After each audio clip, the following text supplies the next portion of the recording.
Hi friends, எல்லோரும் எப்படி இருக்கீங்க? I hope you are all doing good.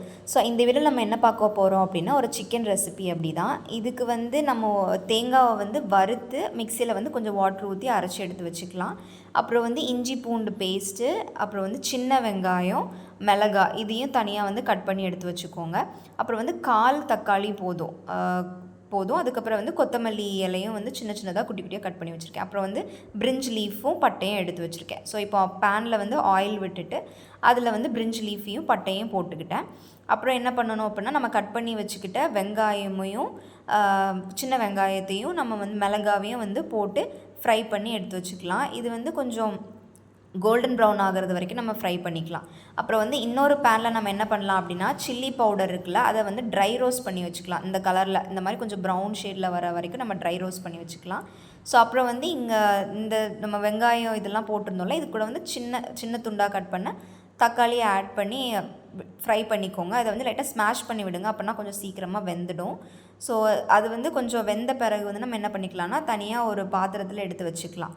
So பாத்திரத்தில் எடுத்து வச்சுட்டு நம்ம என்ன பண்ணோம் அப்படின்னா, அதே பேனில் கொஞ்சம் ஆயில் விட்டுட்டு அந்த ஆயிலில் நம்ம என்ன போட போகிறோம் அப்படின்னா, இஞ்சி பூண்டு விழுது ஸ்மாஷ் பண்ணி வச்சுக்கிட்டோம்ல, அதையும் அதுக்கு பிறகு சோம்பையும் ஆட் பண்ணி லைட்டாக கொஞ்சம் கோல்டன் ப்ரௌன், அந்த பூண்டோட பச்சை ஸ்மெல் போகிற வரைக்கும், அதுக்கப்புறம் கோல்டன் ப்ரௌன் ஆகிற வரைக்கும் லைட்டாக ஃப்ரை பண்ணி விட்டுக்கோங்க. ஃப்ரை பண்ணிவிட்டு என்ன பண்ணணும்னா, நம்ம கழுகுன சிக்கனை நல்லா தண்ணி இல்லாமல் கொஞ்சம் நல்லா ஃபில்ட்ரு பண்ணி எடுத்துகிட்டு அந்த சிக்கனை தான் நம்ம போடணும். ஏன் அப்படின்னா, சிக்கனில் ஆட்டோமேட்டிக்காக நம்ம கொஞ்ச நேரம் அதை வேக வைக்க அதில் ஆட்டோமேட்டிக்காகவே தண்ணி ரிலீஸ் ஆகும். ஸோ அதனால் இதுக்கு நான் கிரேவி கன்சிஸ்டன்ஸில் ரொம்ப லிக்விடாக இல்லாமல் நம்ம சப்பாத்திக்கு, தோசைக்கு இதுக்கெலாம் கூட நம்ம தொட்டு சாப்பிட்ற மாதிரி நான் மேக் பண்ணுறனால இதில் நான் ரொம்பலாம் தண்ணிலாம் விடலை. அப்படியே சிக்கன்லேருந்து ரிலீஸ் ஆகிற வாட்டரே போதும்னு சொல்லிட்டு நான் தண்ணி எதுவுமே விடலை. நீங்கள் உங்களுக்கு வேணும், கொஞ்சம் லிக்விடாக வேணும் அப்படின்னா நீங்கள் கொஞ்சம் தண்ணி ஆட் பண்ணிக்கலாம். ஆட் பண்ணி நீங்கள் பாயில் பண்ண விட்டுக்கலாம். ஸோ அதுக்கப்புறம் ஒரு 10 நிமிஷத்துலேருந்து ஒரு 13 நிமிஷம் வரைக்கும் சிக்கன் வேகட்டும். கொஞ்சம் வெந்த பிறகு நீங்கள் ராக் சால்ட் ஆட் பண்ணிக்கோங்க. அதுக்கப்புறம் ராக் சால்ட் ஆட் பண்ணிட்டு லைட்டாக மிக்ஸ் பண்ணிவிட்டு நீங்கள் லிட்டு போட்டு க்ளோஸ் பண்ணிவிட்டு அதுக்கப்புறம் ஒரு 2 மினிட்ஸ் விட்டுட்டு அதுக்கு பிறகு மஞ்சள் பொடி போட்டுக்கோங்க. மஞ்சள் பொடி போட்டு லைட்டாக சாட்டே மாதிரி பண்ணிவிட்டு க்ளோஸ் பண்ணி விட்டுடுங்க. க்ளோஸ் பண்ணி ஒரு 5 மினிட்ஸ் சிக்கன் குக் ஆகட்டும். குக்கான பிறகு நம்ம தனியாக எடுத்து வச்சுருக்கோம்ல நம்மளோட உள்ளியும், அதுக்கு பிறகு அந்த மிளகாய், தக்காளிலாம் போட்டு ஸோ அதை ஆட் பண்ணிக்கோங்க. ஆட் பண்ணி இதையும் போட்டு நீங்கள் ரெண்டையுமே சேர்த்து மிக்ஸ் பண்ணிக்கோங்க. இந்த டைம் நான் கொஞ்சமாக தண்ணி விட்டுக்கிட்டேன், ஏன்னா கொஞ்சம் திக்கார மாதிரி இருந்துச்சு. நீங்களும் வேணுன்னா விட்டுக்கலாம்.